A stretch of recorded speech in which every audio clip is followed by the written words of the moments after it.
તેટલું મોટું સુખ જીવનમાં મળી જાય, પણ કોઈ પણ સુખ જીવનના દુઃખોનો અંત આણી શકે એમ નથી. કારણ કે પ્રત્યેક સુખનું જ વિપરીત રૂપ, બીજું પાસું એ દુઃખ છે. સિક્કાની બે બાજુ હોય, હેડ હોય તો પાછળ ટેલ છે જ. એમ આજે મળેલું સુખ એ જ તો કાલે દુઃખનું કારણ થવાનું છે. આજે આવ્યા રૂપિયા એ જશે એટલે દુઃખ થશે. આજે બનેલું ઘર કંઈક બગડશે તો દુઃખ થશે. આજે મળેલી ગાડી ક્યાંક ભટકાશે તો દુઃખ થશે. જે સુખ આવ્યા છે એ જ ભવિષ્યના દુઃખ બનવાના છે. અને એટલે કોઈ પણ સુખ આત્યંતિક દુઃખનો નાશ કરી શકે એમ છે જ નહીં. દુઃખનો નાશ એક જ વસ્તુથી થઈ શકે, અને એ છે સાચા દુઃખ માટે સભાન થવાનું. સાચા દુઃખની અનુભૂતિ દુઃખનો વિનાશ કરી શકે એમ છે.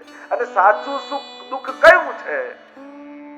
તો કે શરીરના દુઃખોની પાછળ જે આત્માનું દુઃખ છે એને આપણે બધા જ ભૂલાવી બેઠા છીએ.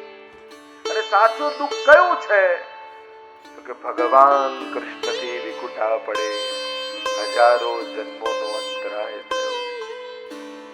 હું હતો ભગવાનનો, એનો જ અંશ છું, પણ એમનાથી વિકુટા પડે અનંત જન્મો થઈ ગયા, અને હજી એ મનમાં એને મળવાની તાલાવેલી નથી જાગતી. એ જ સૌથી મોટું ભક્તના જીવનનું દુઃખ છે. ક્યારે મને મારો ઠાકોરજી મળે, એ જે તાપ, એ જે આત્માનો તાપ છે, એ જ્યારે અનુભવ થશે ને, ત્યારે શરીરના, સંસારના સર્વ દુઃખો તુચ્છ લાગવા માંડે. ક્યાં કોઈ દુઃખ છે? આજે છે કાલે નહીં રહે. સુખ આજે છે કાલે નહીં રહે. સાચા દુઃખની અનુભૂતિ કાલ્પનિક દુઃખોનો આત્યંતિક નાશ કરી શકે. અને સત્સંગ આપણને સાચા દુઃખનો અનુભવ કરાવે છે કે તું આ જે સાધારણ દુઃખોથી દુઃખી થઈને બેઠો છો ને, એ તો ક્ષણિક છે, અલ્પ છે. આજે છે કાલે નહીં રહે. આજે સુખ છે કાલે નહીં રહે. આજે દુઃખ છે કાલે નહીં રહે. તમે કોઈ એ જીવનમાં દુઃખ ઈચ્છ્યા નહોતા, દુઃખ આયા કે નહીં? ધાર્યા નતા છતાંય આયા. એમ જ નહીં ઈચ્છો છતાંય સુખ પણ આવશે. કારણ કે આ તો સંસારની લહેરો જ છે. દિવસ છે તો રાત, રાત છે તો દિવસ. એમ આજે સુખ છે તો કાલે દુઃખ પણ રહેશે. કાલે દુઃખ આવશે તો એમને માનતા કે કાયમ માટે દુઃખી થઈ ગયા છો. નહીં ઈચ્છો છતાંય સુખ આવવાના જ છે, નિશ્ચિત છે. પણ હા, આપણી સમજ એવી છે કે જ્યારે પણ દુઃખ આવે ત્યારે આપણને ભગવાન મેં શું બગાડ્યું, મેં તો કાંઈ ખોટા કામ કર્યા નથી, કોઈ પાપ કર્યું નથી, છતાંય મને કેમ દુઃખ? દુઃખ સમયે તો પ્રશ્ન ભગવાનને કરે છે. સુખ સમયે ક્યારે ભગવાનને એમ કહ્યું મેં તો કોઈ પુણ્યો કર્યા નથી, મને કેમ સુખ આપો છો? મને જ સુખ કેમ? સુખ સમયે તો ક્યારે એવો પ્રશ્ન કરતા નથી.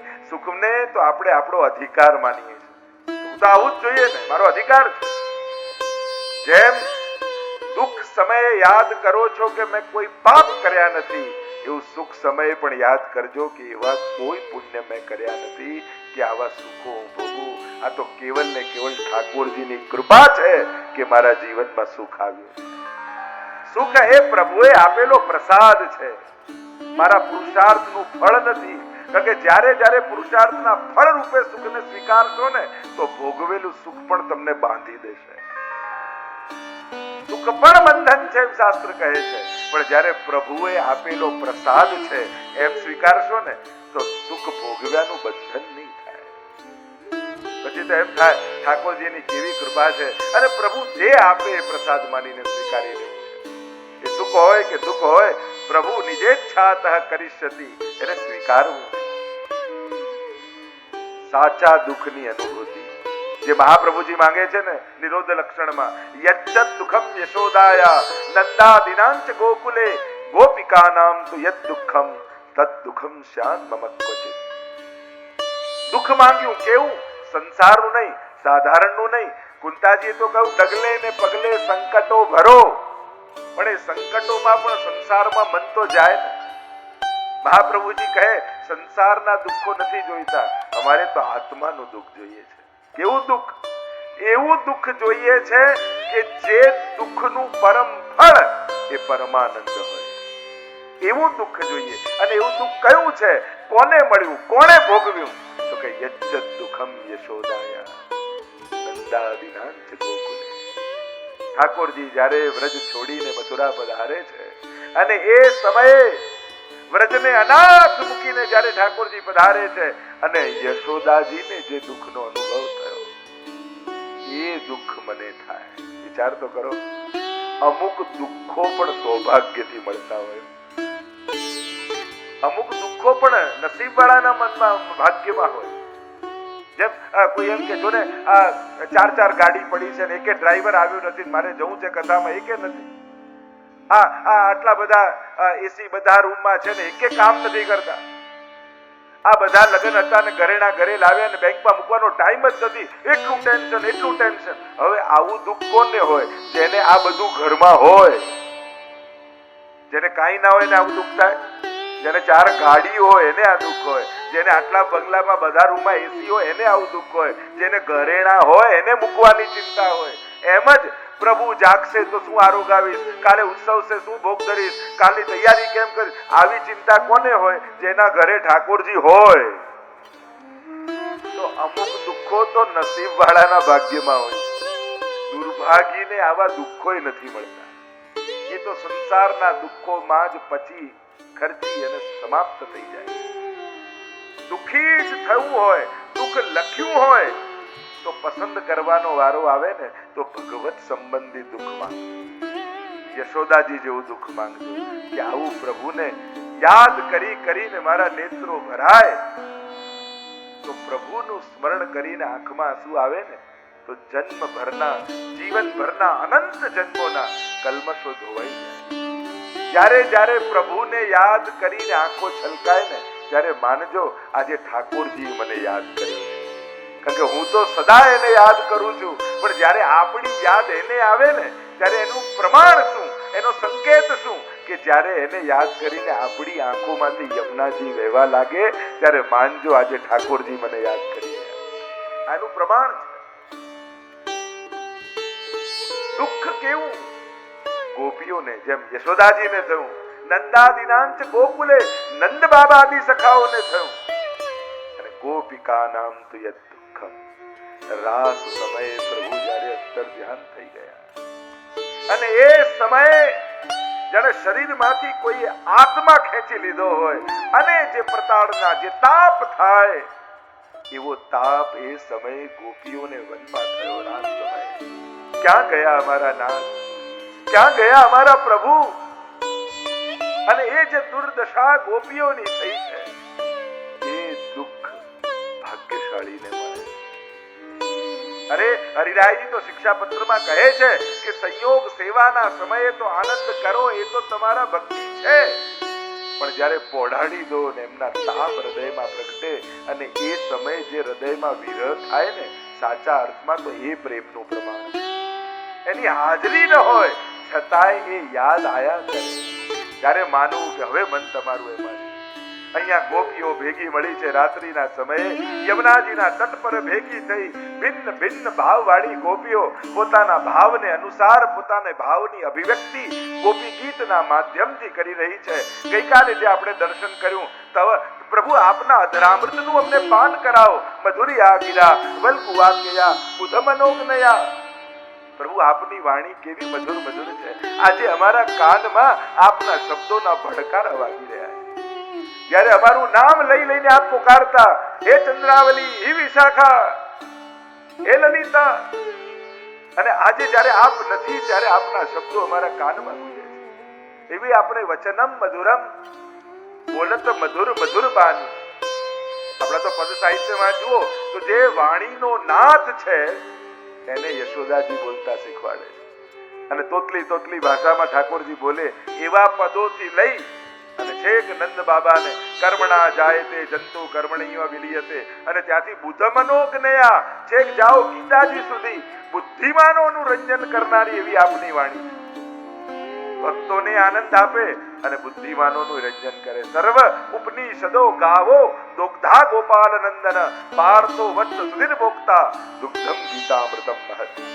જે ઉપનિષદોનું દોહન કરી જે નવનીત નીકળ્યું એવું ગીતાજી ગાનારો પરમાત્મા, જે વિશ્વનું વૈશ્વિક ગીત કહી શકાય એવી ભગવદ ગીતા. અને એક એક પરમાત્માના વચનોને લો. આપણે કહીએ વેદનું પરમ ફળ ભાગવત છે, તો વેદના પ્રત્યેક મંત્રો એ ભગવાને લીલા રૂપે અહીંયા પ્રગટ કર્યા છે. અને એ તદ્દત લીલાઓને યાદ કરતા ગોપીજનો આ એક એક ઘડે એમ તો ભગવતીઓને બહુ સુંદર ભાવનાઓ બતાવી છે. આ ગોપી ગીતમાં 19 શ્લોકમાં 19 પ્રકારના મનોરથો ગોપીજનો સ્મરણ કરે છે. જ્યાં જયતિ તે નિગમ, જ્યાં નંદ મહોત્સવથી શરૂ થઈ એક લીલા 19 શ્લોકોમાં વર્ણિત છે ગુડ રૂપે. અને ગોપીજનો એ તત્ત લીલાઓનું સ્મરણ કરી અને પોતપોતાના ભાવને અભિવ્યક્ત કરી રહી છે. જેમ મધુરાષ્ટકમાં એક લીલાઓનું સ્મરણ કરી માધુર્યનું અભિવ્યક્તિ કરી છે, એમ જ અહીંયા ગોપીજનોએ એક મનોરથોને સ્મરણ કરી, લીલાઓને સ્મરણ કરીને અભિવ્યક્તિ કરી. પ્રભુ આપ ભગવાન છો. અને ભગવાન કોને કહેવાય? તો જેનામાં ભગ હોય, જેને ભગ ધારણ કર્યા હોય. ધનવાન કોને કહેવાય? જેની પાસે ધન હોય. એમ ભગ કોને કહેવાય? જેની પાસે ભગવાન. એ ભગ છે, એ ભગવાન. ભગ કોને? તો કે ઐશ્વર્ય, વીર્ય, યશ, શ્રી, જ્ઞાન અને વૈરાગ્ય. આ 6 ગુણને ભગ કહેવાય. અને આપ ભગવાન છો. તો પ્રભુ આપ પ્રગટ થતા નથી, પણ આપના જેવી જે 6 ગુણ વાળી એક બીજી વસ્તુ અમને મળી ગઈ. અને એવી મળી છે કે હવે આપ ન મળો તોય ચાલે એમ. તો પ્રભુ કે એ કોણ છે? તો કે તવ કથા, આપની કથા. અને ગોપીઓ જે ઐશ્વર્ય, વીર, યશસ્વી, જ્ઞાન, વૈરાગ્ય 6 ગુણ ભગવાનમાં છે, એ જ 6 ગુણ કથામાં છે એમ સુબોધનીજીમાં મહાપ્રભુજી સમજાવે. શ્રી કોણ? ઐશ્વર્ય, વીર, યશસ્વી, જ્ઞાન, એક ગુણ બતાવે. વિસ્તાર થઈ જશે, ચર્ચા કરીશ તો. પણ અહીંયા 6 ગુણ જે ભગવાનમાં, ભગવાનની કથા. કમ સુખમ સ્થાપયતિ ઇતિ કથા. કથાનો અર્થ જ થાય જે પરમ સુખમાં સ્થાપી દે એનું નામ કથા છે. કથાનું ઉલટું જ કરીએ ને તો થાય ને થાક. જે જીવનના થાકને ઉતારી દે એ જ કથા છે. અને એટલે જ કલયુગને ઉદ્ધાર કરનારી, કલયુગથી મુક્ત કરનારી કોઈ વસ્તુ હોય તો એ કથા છે. કથાની મહિમા તો અનેક પ્રકારથી ગાઈ છે આપણા શાસ્ત્રોએ.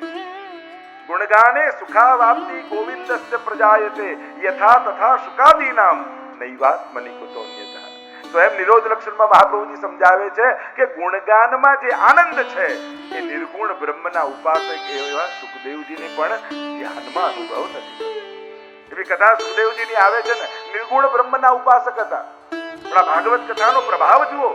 આખી કથા નહીં, એક શ્લોક સાંભળ્યો અને ભગવાનમાં પ્રેમ થઈ ગયો. ભગવાનની કથા ભગવત પ્રેમ પ્રગટાવનારી. અરે નાસ્તિક પણ કથામાં આવીને બેસી જાય અને 7 દિવસ સાંભળે ને. જો તમને એક પ્રયોગ બતાવું ભાગવત કથાનો પ્રભાવ. ભાગવત કથામાં 7 દિવસ બેસવાનું.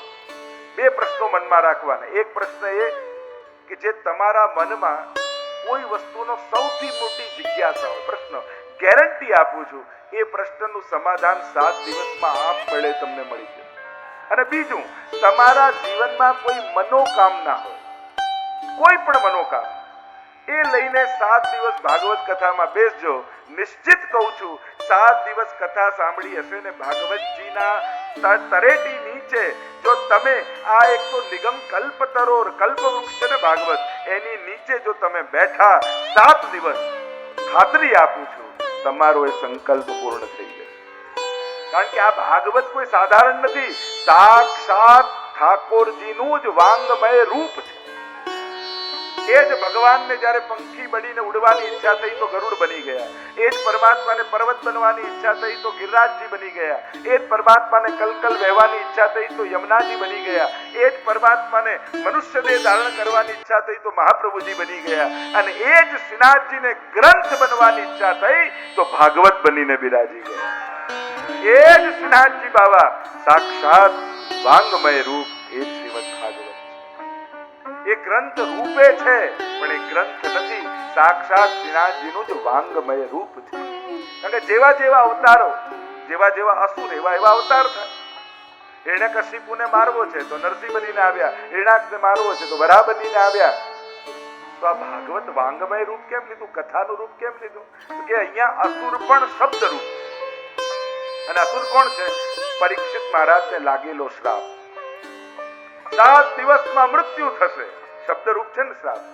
એટલે ભગવાને અવતાર પણ શબ્દ રૂપ લીધો. કારણ કે આ શ્રાપને સમાપ્ત કરી અને સમર્પિત કરવો છે.